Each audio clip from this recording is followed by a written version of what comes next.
with the person.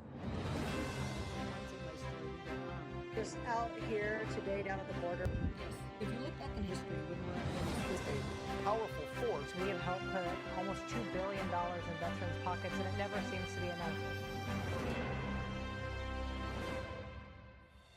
Hello heroes, welcome back to VetComm News, your go-to source for veteran news, current events, and all the incredible work happening here in the VetComm community.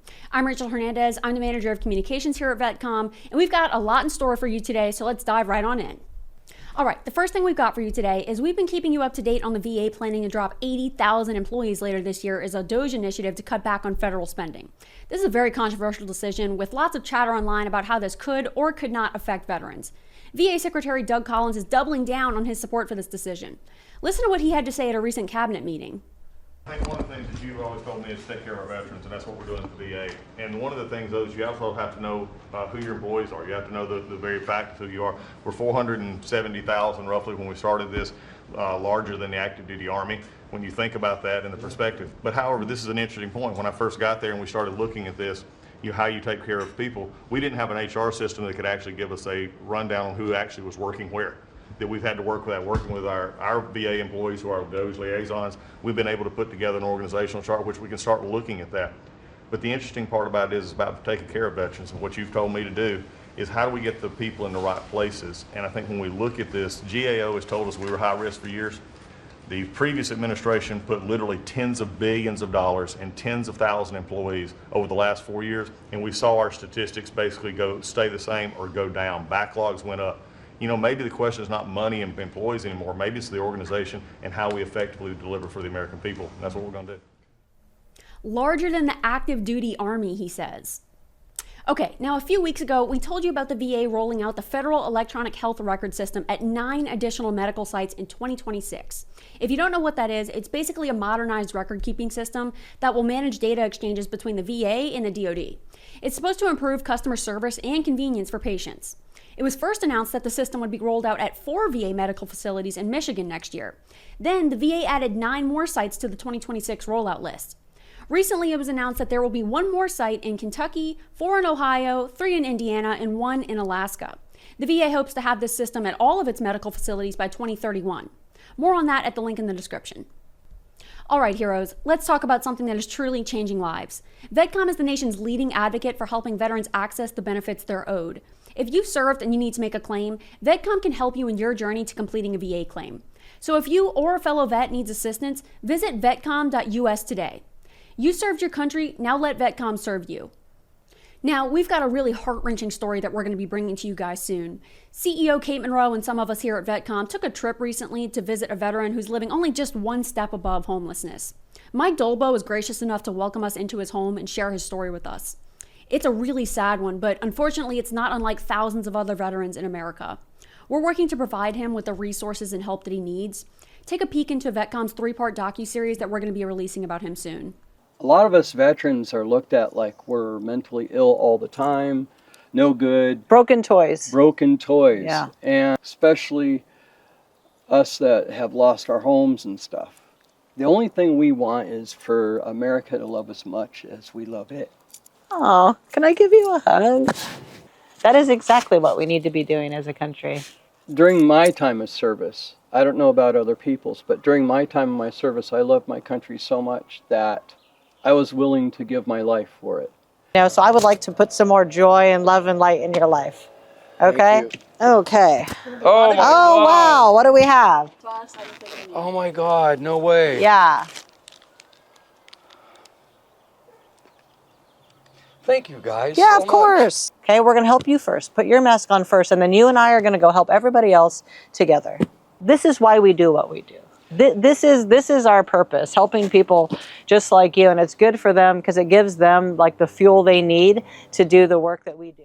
Really heartbreaking stuff. We hope you'll keep an eye out for the docuseries, which is going to be released here on YouTube soon. And did you know that VetComm is a SkillBridge company? We partner with the DoD to offer service members hands-on civilian work experience during their final 180 days of active duty. We provide training while service members continue to receive their military pay and benefits. This is a really needed program in our country. Unfortunately, too many service members leave service without skills that transfer well into civilian roles. We're doing our part here at VetComm to help our heroes land on their feet. We also sponsor Warriors of the Wind, a nonprofit founded by Marine veteran Dallas Poor. This organization helps veterans with PTSD by fostering a sense of community through motorcycle rides. Take a look.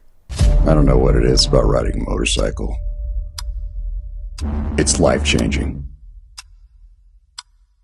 There's just nothing like it.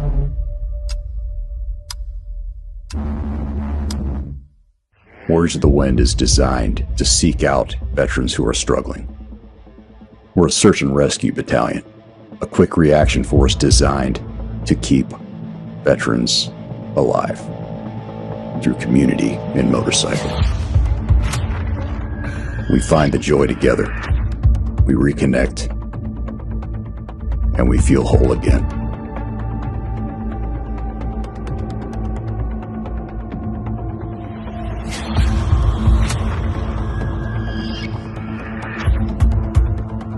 This is all about keeping veterans alive on American soil. Check in on your friends, guys. Check in on your friends. And do you have questions about VA claims? Our CEO, Kate Monroe, is going live every Thursday at 3:30 Pacific time to answer your questions about veteran benefits. It'll be hosted on all VetComm US social media accounts, and it'll also be on Zoom. You can get the link for that down in the description. And of course, I've got to remind you that we've got merch now. We're excited to share with you that we have our very own branded VetComm clothing and accessories available for you guys right now. This has been made possible through our partnership with Really Designs, a veteran-owned business. Check out the full line of products at the link in the description. How many veterans do you think have a 100% disability rating? Take a guess, honestly, because the answer really surprised me. Nearly a quarter of all rated veterans are at 100%. Is this a sustainable proportion? That's what TheCivDiv covers in one of his latest YouTube videos. Here's a preview. 22.87% of all veterans who are rated at 100%. That's almost a quarter. I would assume that FY24 data is going to reach that 25% mark. Now, there are more veterans rated at 100% than anything else. And this is bad if you're looking at it through the lens of every veteran gets 100%, okay? While in one sense, every veteran does not get 100%, and the data is very clear.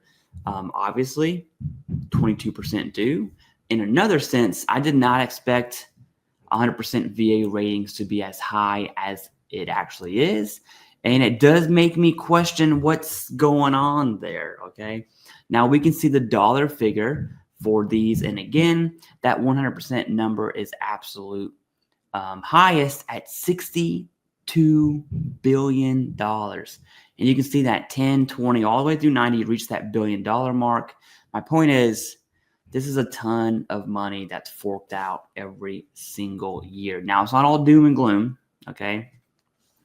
Because most of these ratings, most of veteran ratings right now are from the Gulf War era, which is obvious because that's what happens when you go to a forever war. And the second largest generation is Vietnam era at almost 25%. So by no means is the idea of everyone getting 100% is indicative of what's really going on. Head to his channel here on YouTube to watch the full video. Okay, how to not get denied by the VA. A large portion of claims are denied every year by the VA. How do you avoid this fate? Well, a lot of it has to do with errors on applications and mistakes from the VA. Veteransinfotap has more. Well, let's figure that out. Why VA denials have two main sources. Errors on the part of veterans, which can be controlled, right? Because we can control what we send. So errors on the part of veterans benefit claimants, and mistakes the VA might make. Okay, so one, you can control what you send with knowledge and education, right? Educating yourself and understand what you need to send in, what the VA is actually really looking for. Solid evidence, right, that supports your claim. If your doctor won't, can't, or doesn't understand what the VA is looking for with all the legalese, utilize AME, American Medical Experts. They'll give you a free consultation. Their information's in the description and in the comments. So the right types of evidence is important. And if the VA makes an error, you have recourse, but you have a limited amount of time for that. If they mess up, right, and you clearly know that it's there, you can file a higher level review. and you can actually have a conversation if you check the box there for the informal conference, and then you can have a conversation. Say, no, on page 37 of whatever, it clearly states there, that's where you missed it. It should be service connected. And you can watch the full video of that on his page. And that's all for this week. Like, share, and subscribe so you never miss an update from us here at VetComm. Again, I'm Rachel Hernandez, and as always, this has been VetComm News.